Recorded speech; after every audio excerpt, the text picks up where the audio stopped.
शहजादा अकबर आणि आमची भेट अगदी मनाजोगती पार पडली. आणि सगळ्यात महत्वाचं म्हणजे या भेटीत अकबरात मुघली गर्व दिसला नाही. अत्यंत नम्रपणे सामोर आला ना तो. आम्हालाही आश्चर्य वाटलं. असं क्वचितच घडतं. अव घडणारच. 5 महिन्यात त्याची अशी पिसं काढलीत तुम्ही, सारा डौलच त्याचा संपवलाय. हे एवढं मात्र खरं. अव कसं का आल्या आल्या जर राज त्या अकबराला भेटलं असतं तर तो भाजलेल्या बोंबला सारखा ताटला असता. आणि आता कसं आलास, थांब, वाट बघ, जमल तेव्हा भेटू. अहो वाट बघून बघून ते भेंडाळून गेलं की अकबर. मानलं तुम्हाला राज, चांगली खेळी केलीत, आवडली आपल्याला. मामासाहेब, आमची खेळी तुम्ही अगदी अचूक ओळखली. आम्ही तुमची खेळी ओळखली आणि तुम्ही त्या अकबराची चाल ओळखली. मामासाहेब, आता त्याचप्रमाणे आपल्याला औरंगजेबाची चाल ओळखायला हवी. हो, आणि अत्यंत सावधपणे त्याच्याकडे लक्ष द्यायला हवं. बघितलं ना केवढं क्रौर्य सांगितलं त्या अकबरानं आपल्या बापाचं. अकबर जेव्हा सांगत होता तेव्हा आमच्या अंगावर शहारे येत होते. सिंहासनावर बसण्यासाठी 32 खून, छोटी मोठी माणसं, अगदी लहान लहान मुलं सुद्धा कापून काढली. केवढं हे क्रौर्य! बाप कैदेत, मुलं पराकांदा, मुली तुरुंगात, बेगमा सतत घाबरलेल्या. जर घरातली माणसंच सुखी नसतील तर हा कुठला शहनशाह आणि कशाचा शहनशाह? तरी सुद्धा किती अट्टहास, केवढा त्रागा! ते म्हणतात न व माग न पुढं न गोसावी रड, तशी गत आहे त्या औरंग्याची. माग पुढं नाही मामासाहेब, आता औरंगजेबाची दुखरी नस आपल्या हातात आहे. शहजादा अकबर, आणि ही आपल्यासाठी फार मोठी जमेची बाजू आहे. या अकबराला आघाडीवर ठेवायचा आणि औरंगजेबावर नाराज असलेले सरदार आपल्या बाजूने वळवायचे. वळणार महाराज, कारण औरंगजेबाबरोबर नाराज लोक खूप आहेत. शिवाय आणखी एक पराक्रमी धुरंधर वीर आपल्या सोबत आहे, राणा दुर्गादास राठोड. दुर्गादासजी आपली भूमिका राजपूतांना समजावून सांगतील. या लढाईत राजपूत आपल्या बाजूला असणं आवश्यक आहे.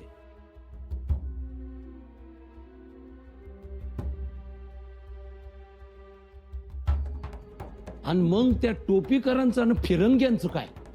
त्यासने बी फूस आहेच की त्या औरंग्याची.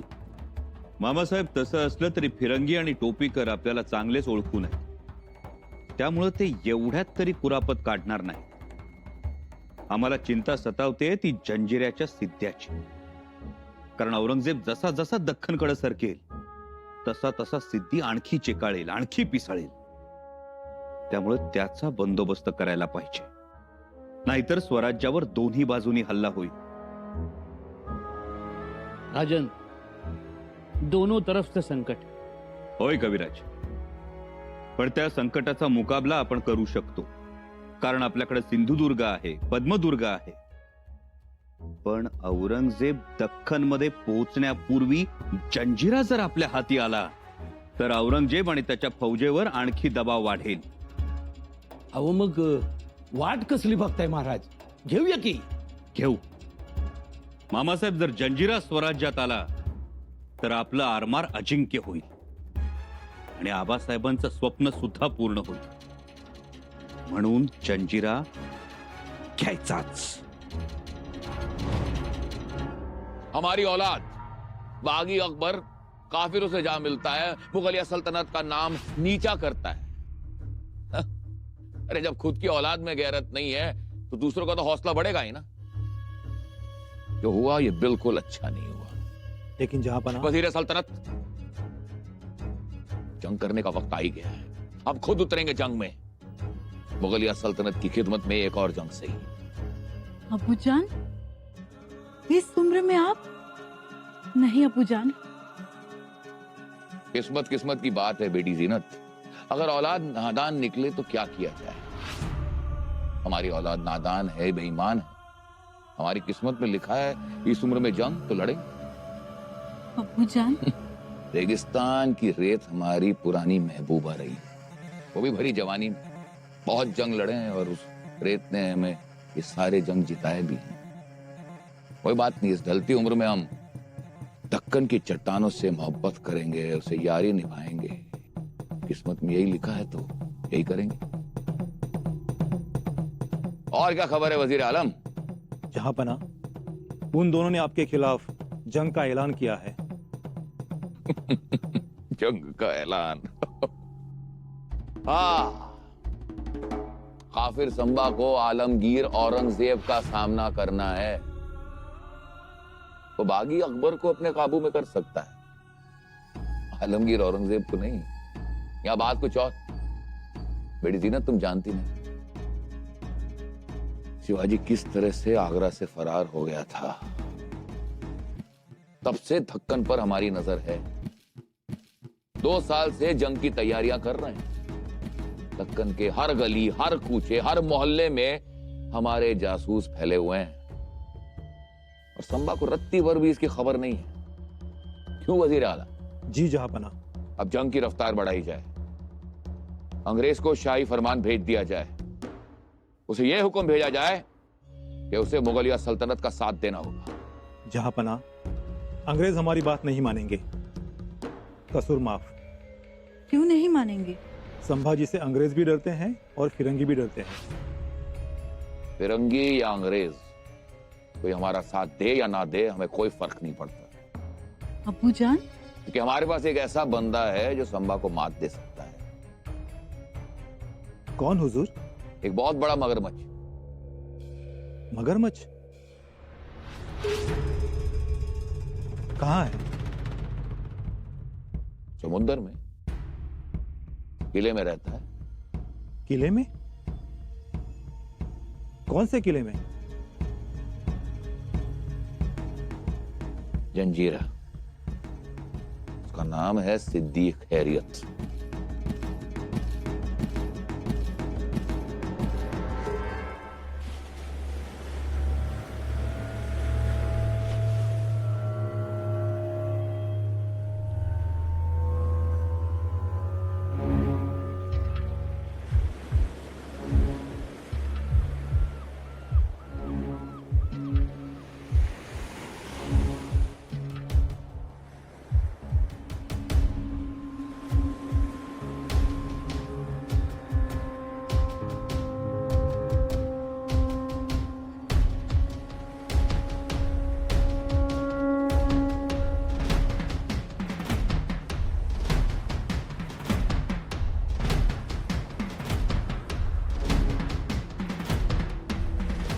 खबरदार किसी ने इसकी मदद की तो इससे भी बुरे हाल होंगे तुम्हारे।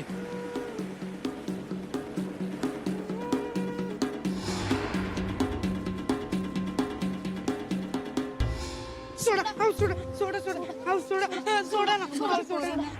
क्या नाम है तेरा? मैं तानाजी। और तुम्हारा? राजी। इन दोनों को लेके जाओ। कुठं? नको। अरे कुठं घेऊन जाता माझ्या याकडे? सोडा सोडा। यहाँ के नौकर अब बूढ़े हो चुके हैं, वहाँ इन्हें डालो। नाही असं करू नका माय बाप माझ्या पोरांना नेऊ नका माय बाप। आज से तानाजी होगा तनवीर और राय जी होगा रसूद।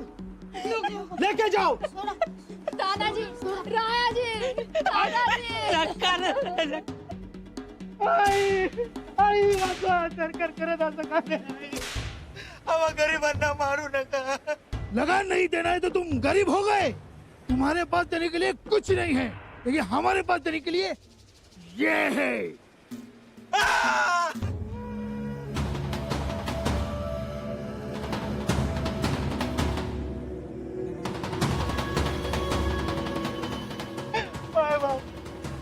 माय बाप वाचवा, माय बाप वाचवा।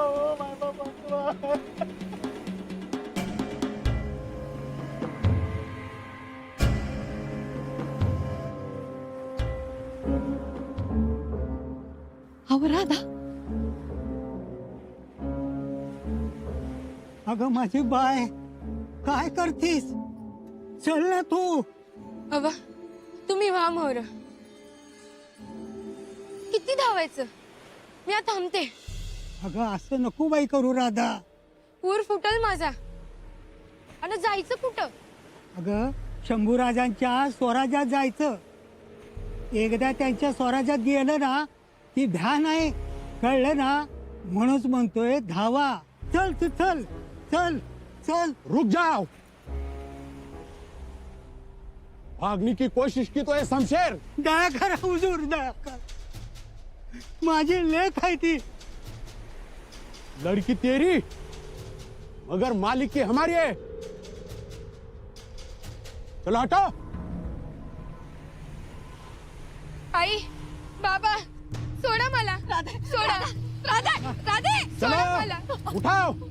लड़की जवान है. राधा, राधा. मालिक सिद्दीक खैरियत आज हम पर खैरात करेंगे. चलो. नाही, सोडा मला. सोडा मला. राधा.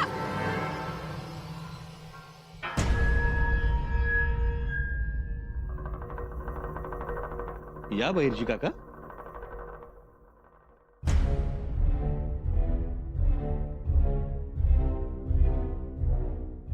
महाराज गायक येतच नव्हते. बराच वेळ बाहेरच उभे होते. कारण बहिर्जी काका, तुम्हाला आमच्या मसनतीत येण्यासाठी कधी परवानगी लागत नाही,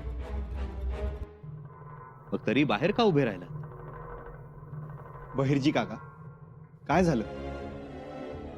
बहिर्जी काका, अहो या, बसा. अहो बसा ना.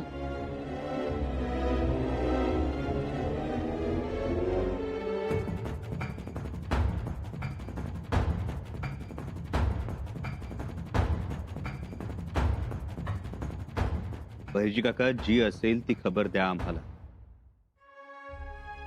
आमची ऐकण्याची तयारी आहे. काय सांगू, कसं सांगू? जीव उचलणार नाही माझी.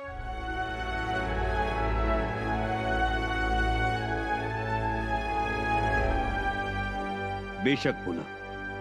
महाराज, अत्याचाराचा कहर झालाय नुसता हप्सानात. सिद्ध्यानं अन्यायाची होळी पेटवली नुसती. काय?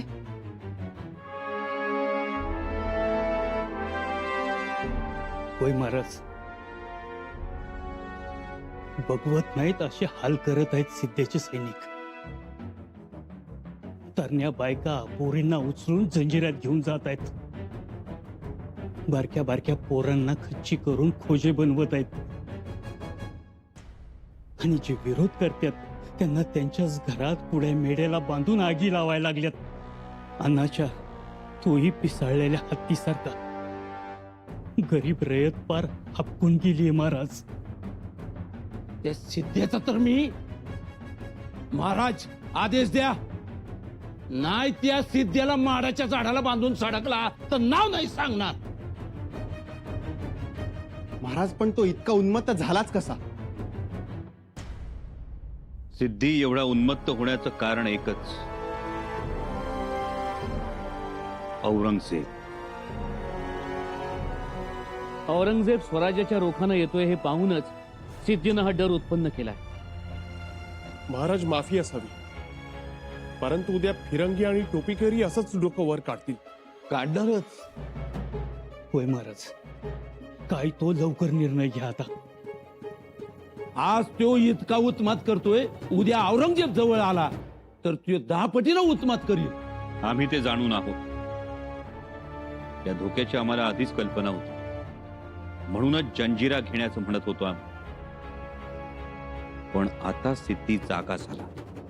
निळोपंत, किनारपट्टीवरची आपली रयत सुरक्षित ठिकाणी हलवा आणि आपल्या राखीव फौजास जंजिऱ्याच्या दिशेनं पाठवा.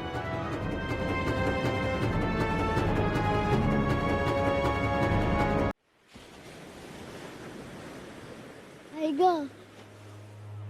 काय झालं बाळा? आई मला भ्या वाटते, लपव की कुठेतरी. कुठं लपू बाळा तुला मी कुठं लपू?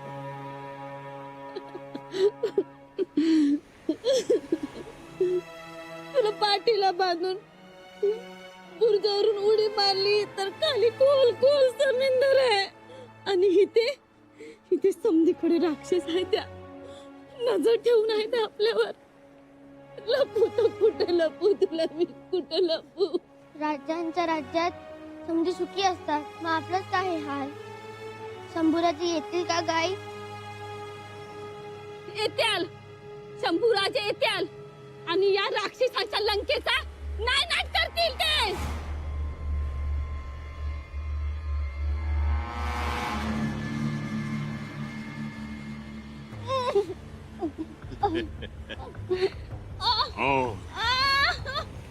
और चिल्ला,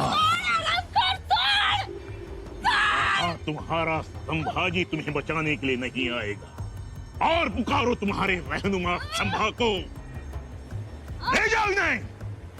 सोड माझ्या आईला. तुम भी हो बड़े खूबसूरत हो. इसकी मर्दानी ताकत खत्म कर दो. हिजड़ा बना दो इसे. हमारे जनान खाने में पहरा देने का आएगा. ले जाओ इन्हें.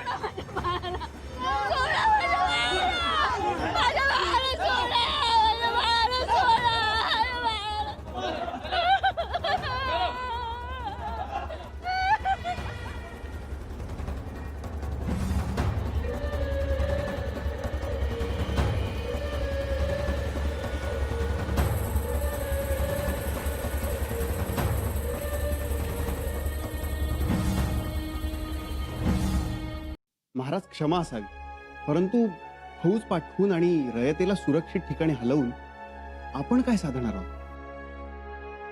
त्यानं फार काही साधलं नाही निळोपंत, तरी आपली रयत मात्र सुरक्षित राहील. पण महाराज ह्यो काय त्या सिद्धेच्या अन्यायावरचा उतारा नव्ह. बरोबर आहे सरनोबत. या सिद्धीवर काहीतरी ठोस उपाय केलाच पाहिजे. होय महाराज, आणि तो बी आता तातडीनं करायला पाहिजे. राजन, सिद्धीनं जाणीवपूर्वक या अन्यायाला आणि अत्याचाराला सुरुवात केली. आपण म्हणताय त्याप्रमाणे त्याचा हा अत्याचार औरंगजेबाच्या येण्यास धरून आहे. औरंगजेब अजून लय लांब आहे. त्याआधीच या सिद्ध्याला आपण गनिमी काव्यानं जेरबंद करू शकतो. आमच्याही मनात तेच आहे. औरंगजेबाला अचानक गाठायचा. म्या गाठतो, माझ्यावर जबाबदारी सोपवा. मामासाहेब, आपण आपल्या फौजेचे 4 भाग करतो आहोत. त्यातली मोठी आघाडी तुम्हाला सांभाळायची आहे. तुम्ही नाशिक बागलाण प्रांतात असाल. ऐका माझं, मी निळोपंत, तुम्ही अहमदनगर परिसरात राहाल. आपल्याला मोगली फौजांमध्ये घुसून लांडगेतोड करायची. जी महाराज. राजन, सिद्धीचं काय? तो प्रश्न उरतोच. शिवाय जंजिरा घेणं ही सोपी गोष्ट नाही. हो, म्हणजे महाराजांनी 2-3 प्रयत्न केले, पण ते शक्य नाही झालं. लाय पाटील, दर्याखान सारंग, मायनक दादा. नाही खंडोजी, हे सगळे वीर आहेत, लढवय्ये आहेत, पण त्यांना जंजिरा घेणं शक्य नाही. कारण एवढा वेळ सैन्य आणि आरमार पाण्यात उभं करून ठेवणं कठीण. शिवाय त्यासाठी वेळ आणि दौलत गुंतवावी लागेल. जंजिरा घ्यायचा तर थेट झडप घालणारा, सुभेदार तानाजी मालुसऱ्यांची याद देणारा वाघाच्या काळजाचा बहादर हवाय. पान पोटात घुसून मारायचाय जंजिरा. मुठभर माणसांनिशी ते लय अवघड आहे. अवघड असेल मामासाहेब, पण अशक्य नाही, मुळीच नाही. कोणावर सोपवावी जंजिऱ्याची जबाबदारी? महाराज, माफी असावी, पण कोंढाणा सुभेदारांनी घेतला, पन्हाळा कोंडाजी बाबांनी घेतला, घोडखिंड बाजी प्रभूंनी लढवली, चाकणची गडी फिरंगोजीने झुंजवली. मान्य, ह्या सगळ्या गोष्टी अवघडच होत्या, पण जंजिऱ्यासमोर एकदमच नगण्य. होय महाराज, बरोबर आहे. जंजिरेवर जायचं असेल तर तडफदार, तरणबांड आणि बुद्धिवान वीर पाहिजे. कोण आहे असा वीर जो आम्हाला एक हाती जंजिरा घेऊन देईल?